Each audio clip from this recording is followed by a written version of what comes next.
Sophie Cunningham just broke the biggest story in WNBA drama this season, and trust me, you're going to want to hear every single word of what she exposed about DeWanna Bonner. The Phoenix Mercury guard didn't just spill the tea on her podcast, she dumped the entire kettle. What she revealed about Bonner ghosting Caitlin Clark and the Indiana Fever will completely change how you see this whole situation. And before we dive into this wild story, make sure you hit that subscribe button because we're breaking down all the latest WNBA drama that everyone's talking about. Picture this. A Hall of Fame veteran joins a young team with the hottest rookie sensation in basketball, promises to be the mentor and leader they desperately need, then completely vanishes without even sending a text message goodbye. That's exactly what DeWanna Bonner did to Caitlin Clark and the Indiana Fever, and Sophie Cunningham just exposed every dirty detail about how it went down. When Bonner first signed with Indiana, everyone thought they were witnessing the perfect basketball marriage. The Fever had just drafted the most electrifying player in women's basketball history,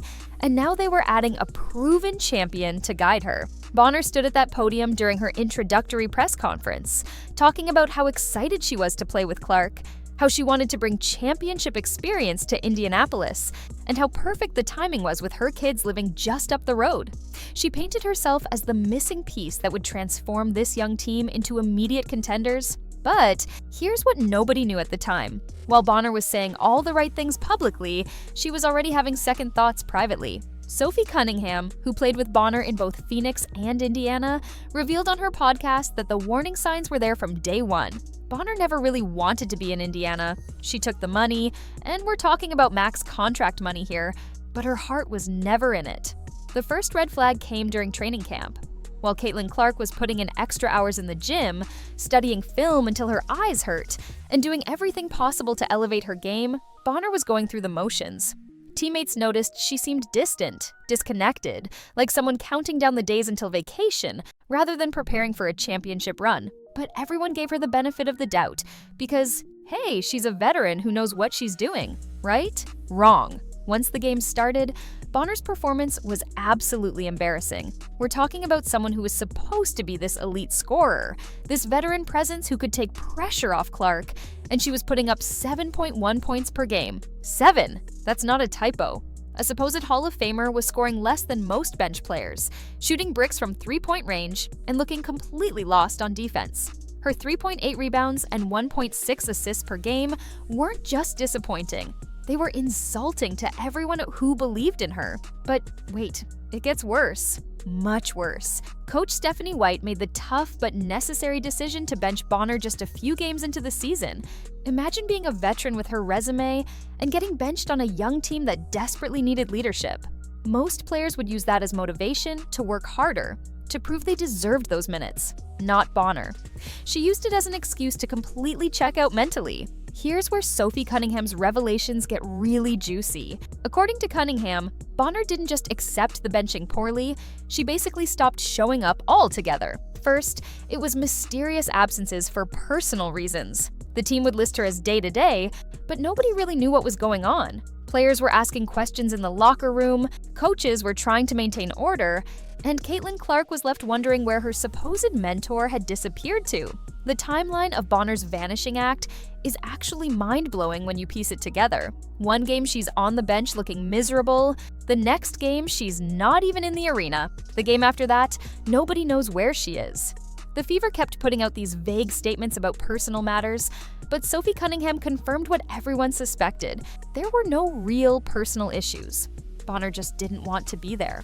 And this is where it gets absolutely wild. While her teammates were battling on the court, while Caitlin Clark was carrying the weight of enormous expectations on her 22-year-old shoulders, Bonner was secretly negotiating her way back to Phoenix. She wasn't dealing with family emergencies or health problems. She was literally plotting her escape while still collecting paychecks from Indiana. Sophie Cunningham dropped the biggest bombshell when she revealed that Bonner never even had the decency to tell her teammates she was leaving. Not a phone call, not a text message, not even a goodbye in person. Cunningham said on her podcast, and I quote, "I think it's okay to be professional about it and send a text to your teammates. Send a text and be like, hey, love you guys, or you don't even have to say love you guys. Hey, sorry this didn't work out. Good luck." Think about that for a second. Sophie Cunningham, who played with Bonner for years, who considered her a friend and teammate, is publicly calling her out for not even having the basic courtesy to send a text message. That's how badly Bonner handled this situation. She ghosted an entire organization like a bad Tinder date. The impact on Caitlin Clark was particularly devastating. Here's this young superstar who had publicly praised Bonner's leadership, who said Bonner had the strongest voice in their locker room, and she gets completely abandoned without explanation. Clark needed veteran guidance during the most challenging stretch of her rookie season, and instead, she got a masterclass in how not to be a professional athlete. But karma has a funny way of working things out, doesn't it? When Phoenix came to Indianapolis on July 30th, the Gainbridge Fieldhouse crowd was ready for blood. The second Bonner stepped on that court wearing a Mercury jersey, the boos rained down like a thunderstorm. And I mean, they were absolutely ruthless. Every time she touched the ball, boos. Every time she took a shot, boos. Every time the camera showed her face, boos. The Indianapolis crowd made sure she knew exactly what they thought of her betrayal. The best part? Caitlin Clark was living for every second of it. Even though she was sidelined with an injury, Clark was on the bench jumping up and celebrating every single time the Fever's defense locked down her former teammate. There's actual video footage of Clark absolutely losing it with joy when Bonner's shots clanked off the rim. It was beautiful, poetic justice. And Clark wasn't even trying to hide how much she was enjoying it. And here's where it gets even better. Bonner played like absolute garbage in that return game. 4 points, 4. She shot 1 for 4 from the field in 21 minutes. This supposed offensive weapon, this Hall of Fame scorer, managed 4 measly points against the team she abandoned. Meanwhile, the players who replaced her, Ari McDonald and Kelsey Mitchell, were lighting up the scoreboard. The Fever won that game 107-95, and it wasn't even that close. But the real comedy came from Bonner's fiancée, Alyssa Thomas, who decided to make everything worse by taunting Fever fans during the game. Thomas actually told Indianapolis supporters that Bonner had joined a real team in Phoenix. The same Alyssa Thomas who had previously complained about feeling unsafe in Indianapolis was now actively antagonizing the crowd. The lack of self-awareness was absolutely stunning. After the game, reporters tried to get Aaliyah Boston and Coach White to comment on the drama, but they handled it with pure class. Boston simply said the boos had nothing to do with her and that the team was focused on winning games. That's the difference between professionals and quitters. One group handles adversity with dignity, while the other runs away at the first sign of trouble.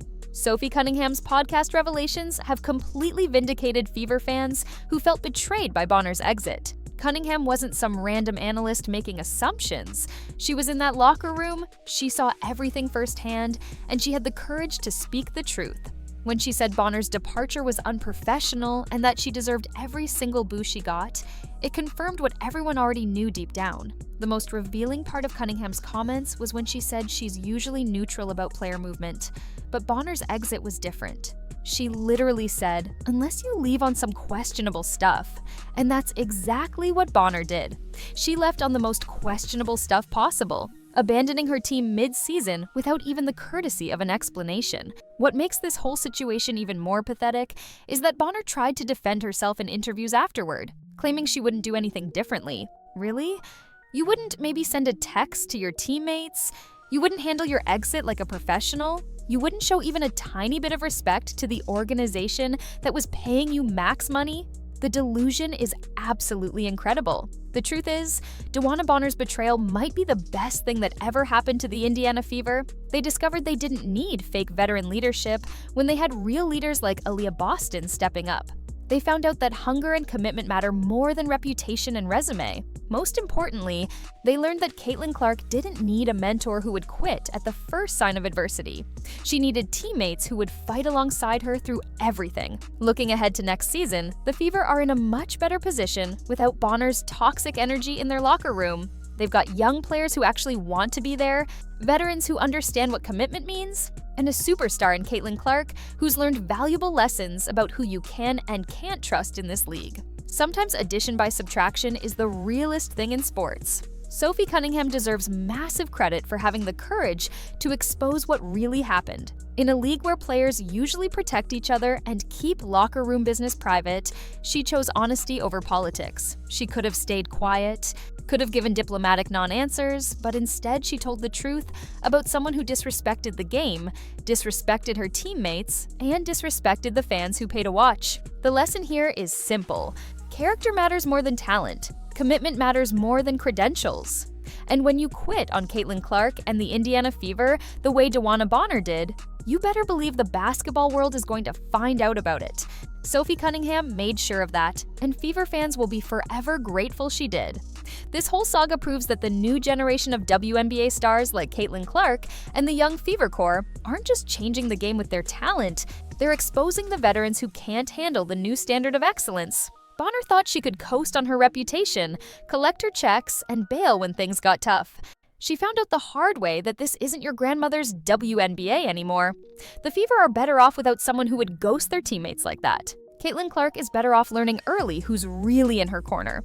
And the WNBA is better off when people like Sophie Cunningham have the guts to call out unprofessional behavior when they see it. Make sure you subscribe for more exclusive WNBA coverage, and let me know in the comments what you think about Bonner's disgraceful exit. Should more players speak out like Sophie did? The conversation is just getting started.